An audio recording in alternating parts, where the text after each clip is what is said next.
The Namesakes of the Hills, DeKalb and Cherokee Counties, Alabama. DeKalb County, a legacy of courage and conviction. Nestled in the foothills of Lookout Mountain, DeKalb County carries a name rooted in valor, honoring Baron Johann DeKalb, a German-born hero of the American Revolution. He crossed an ocean not for wealth or glory, but for freedom, and fell at Camden, South Carolina, fighting for a land that was not his own, yet a cause that belonged to all men who longed to be free. That spirit lives on the ridges and valleys of DeKalb County. Founded in 1836, carved from the lands of the Cherokee Nation, this county became home to settlers who built their lives on endurance and faith. From the whisper of Little River Canyon to the heartbeat of Fort Payne, once known as Boomtown for its iron and industry, DeKalb has always balanced progress with perseverance. Here the soil has known both hardship and harvest. The people, like their namesake, have faced adversity with unshaken resolve. Generations of farmers, teachers, preachers, and mill workers have built a heritage defined not by ease, but by endurance, and by a faith as steadfast as the mountain itself. Baron DeKalb's name reminds us that sacrifice is never wasted, that courage, even when it costs everything, plants the seed of freedom in the hearts of those who follow. Cherokee County, a land of tears and testament. To the south and east lies Cherokee County, a place named for the very people who first called this land home, the Cherokee Nation. Before there were boundaries, there were rivers and songs, a people bound to the hills, the water, and the Great Spirit who gave them both.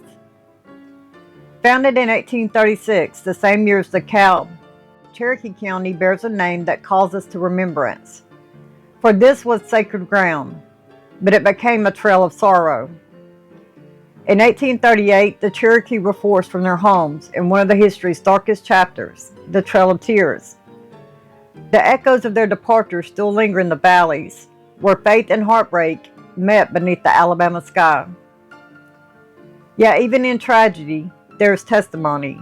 The land they left behind still speaks of strength, of survival, of a people whose spirit could not be erased. The name Cherokee does not fade into history. It endures as both a wound and a witness, a reminder that heritage is holy, and that what was lost still lives in memory, in story, and in soul. DeKalb and Cherokee, two counties born the same year, their names join forever in Alabama's story. One name for a man who died for liberty, the other for a people who suffered for survival. One gave his life for a new nation, the other lost their home to it. And yet both names, DeKalb and Cherokee, tell us something sacred about the price of freedom. It is not bought by comfort, nor held by conquest. It is carried through struggle, by those who stood, and by those who were driven to their knees but never lost their faith. Today, these counties stand as a testament, not just to history, but to healing. The same ridges that once bore the weight of war and removal now carry schools, churches, and families whose roots run deep into the red clay of redemption.